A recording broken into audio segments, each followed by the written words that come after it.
So I'm looking for day-old larva. So you saw the difference between a 1 day old and a 3 Yes. day old. Yeah. And this grafting tool actually goes into the bottom of the royal jelly, like underneath it. That one. And sometimes when you go to pick them up, they roll.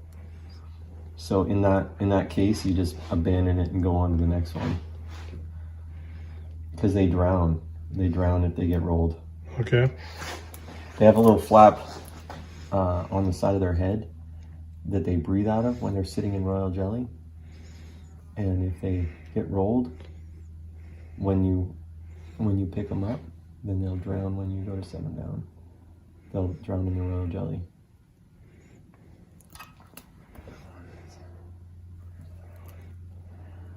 So basically, that when I go to look for frames to graft from, I look for dark, like my black plastic frames, because I can see them better. And then I'm looking for frames that have eggs on there, and eggs and day-old larva. It's an egg for 3 days and it's a larva on day number 4.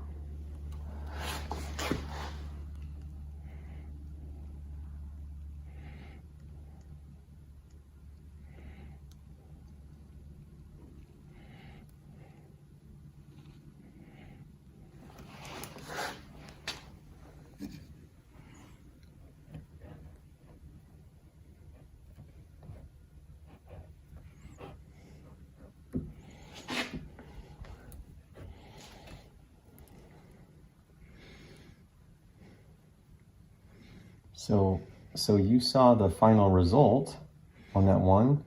Yes, it was 35 of them out of 50.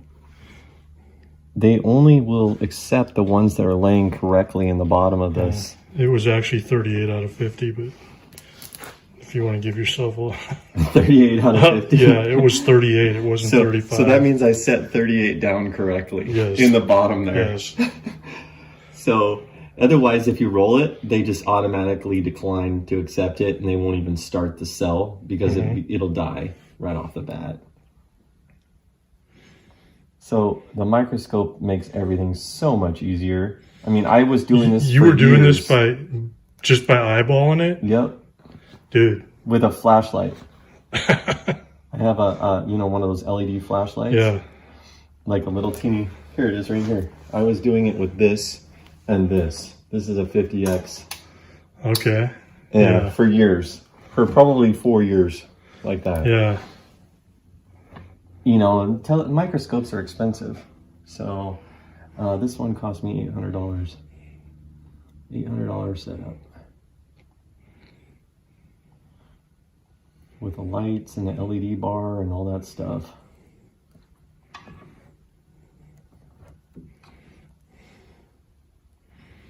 And, it paid for itself on day one.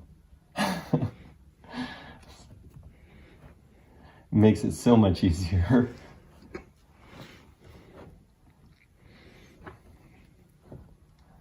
So, look in here as well. This frame didn't really have a lot of, I was kind of in a hurry because I wanted to get in here to do this with you. So, this one didn't have a ton of larvae on it, but it has some. It has, ideally, if you're going to graft from a frame or from a hive, you want to feed that hive the day before you graft from it.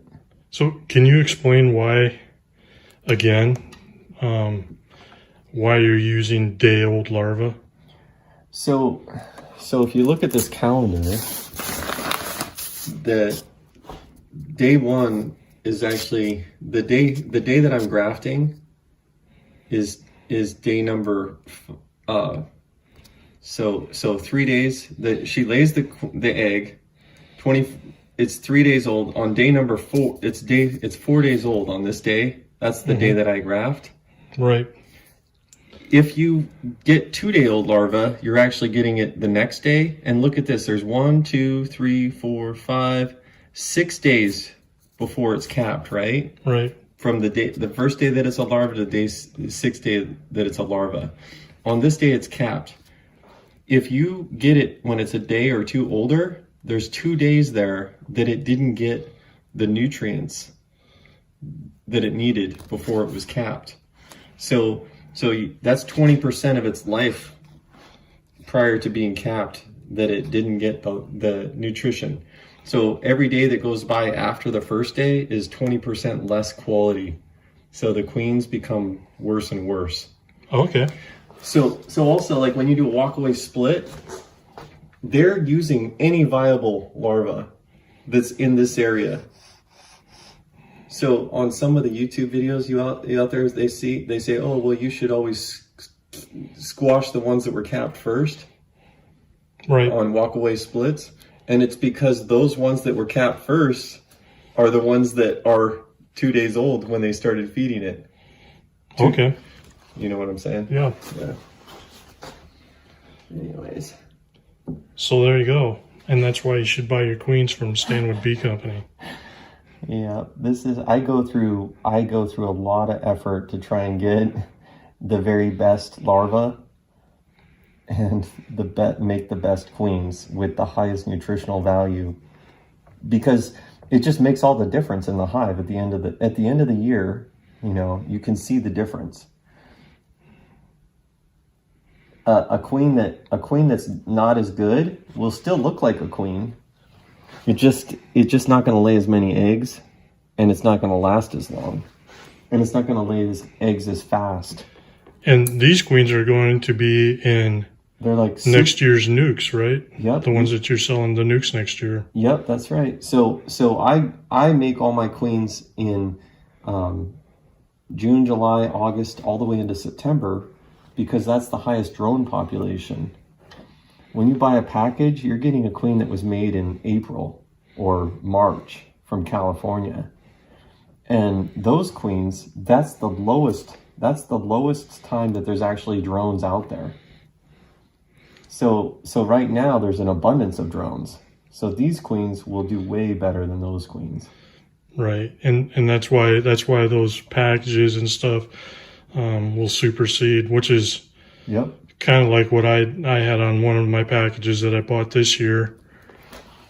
It went queenless. I mean, just a few weeks after it was in the hive, I went out there and there was no queen in there. Yep.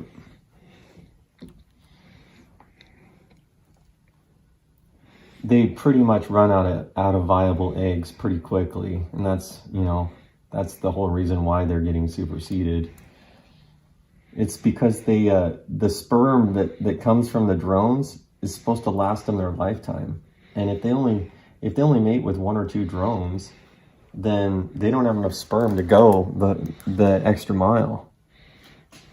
These queens that are mating right now can last 2 or 3 years and just be absolutely amazing queens.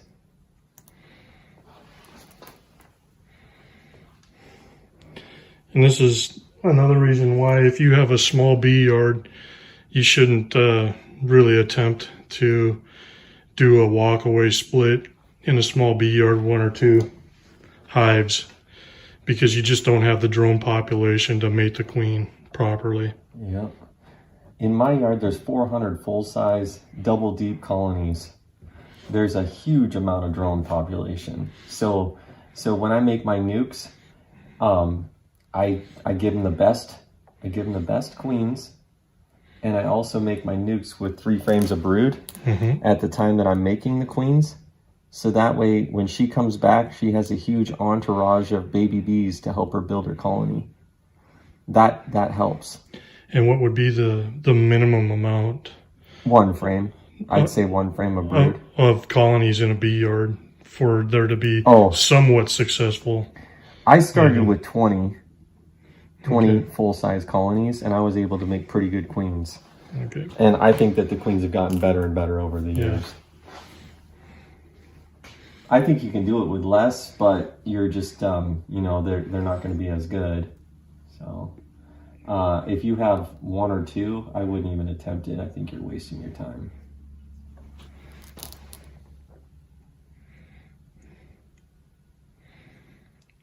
So the advice is to buy yourself, if you're gonna do a, if you have to do a split, Just buy a queen. Buy a fully mated queen from. A lot of people lose their queens in the middle of the winter time because they just stop laying, you know? Mm-hmm. And you spend all this money trying to build a beehive and get a beautiful hive going, and then it dies in the winter. And that's most of the failure is the queens. They just, they run out of eggs and they can't restart.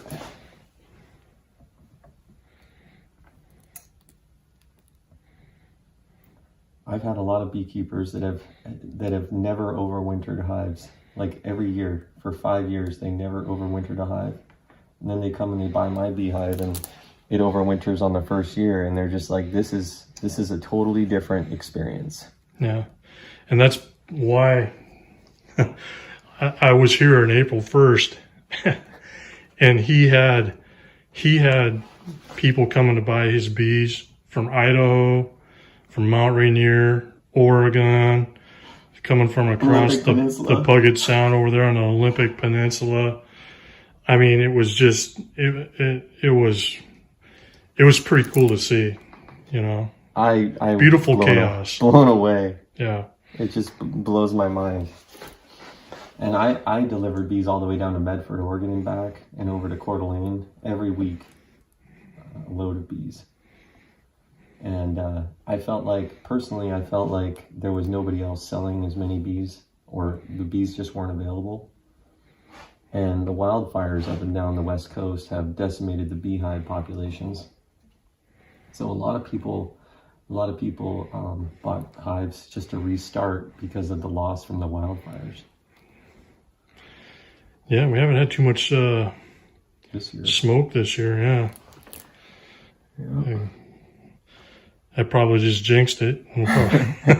I think we have 2 fires going on in eastern Washington right now, near. I have a friend of mine that's a firefighter over there that's fighting the fire over there right now. So I'll give a shout out to Keith Fall. Thanks for your service. Awesome. I want you to try and pick one of these up after I get done with this bar. We're just gonna do 1 bar today, I guess. Okay. Yeah.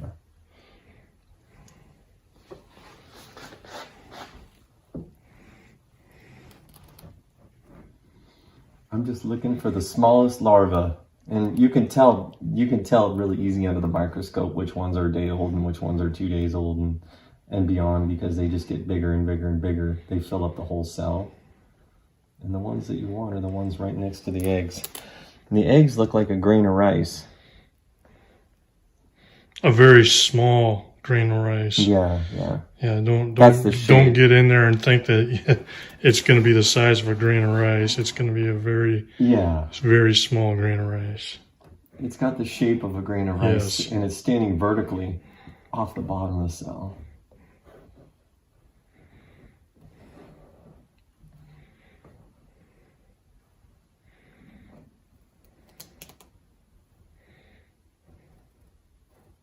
So I tend to pick frames that have mostly eggs on them, and then that way the ones that are next to the egg patch are that are hatched, or you can tell they're just way smaller than any of the other larvae.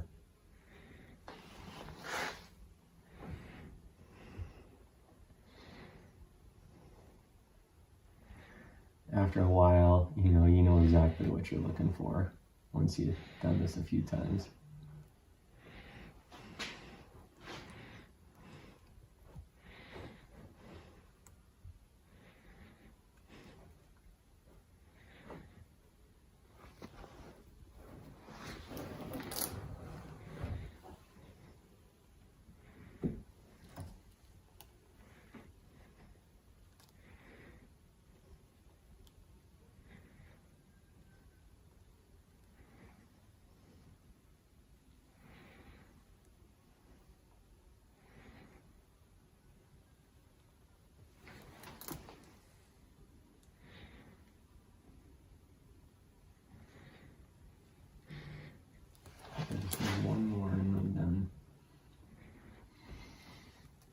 And then I go back and I look at them all underneath the microscope. Make sure they're all centered and stuff.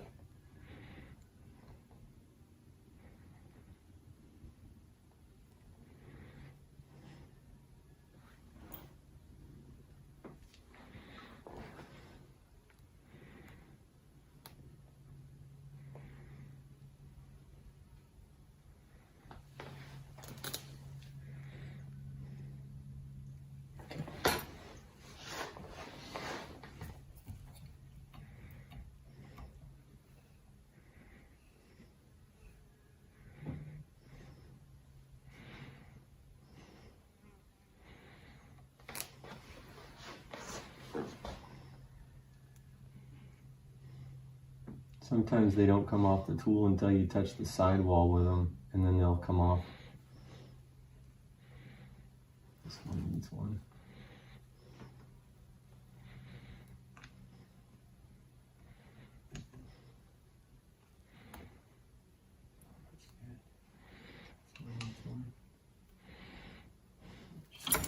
Oops. Oops. That happens.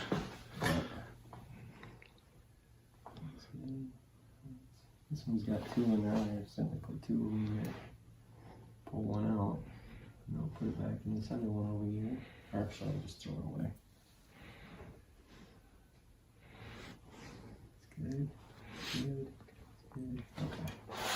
So I got two that need it. This one here, and this one here.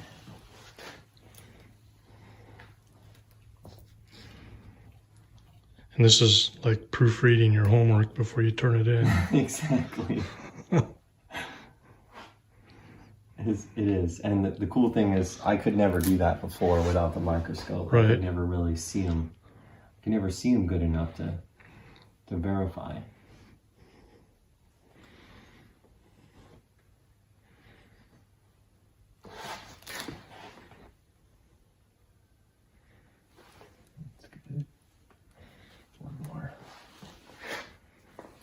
And then I'll let you try it. So I got this, you see how it's got this stand? It's like a boom. Yep. It makes it so that you can move the frame around underneath there, you know? Without a boom on it, it wouldn't work very well. And then it's got a specific focal length for the camera with the zoom, with the working area, which is important because you have to be able to get the hive tool underneath the microscope. Right. So if it doesn't have the right focal length, then you don't have enough space to work. And in case people were wondering what focal length is, that's the amount of length between the front lens that's down there and the eyepiece up on top.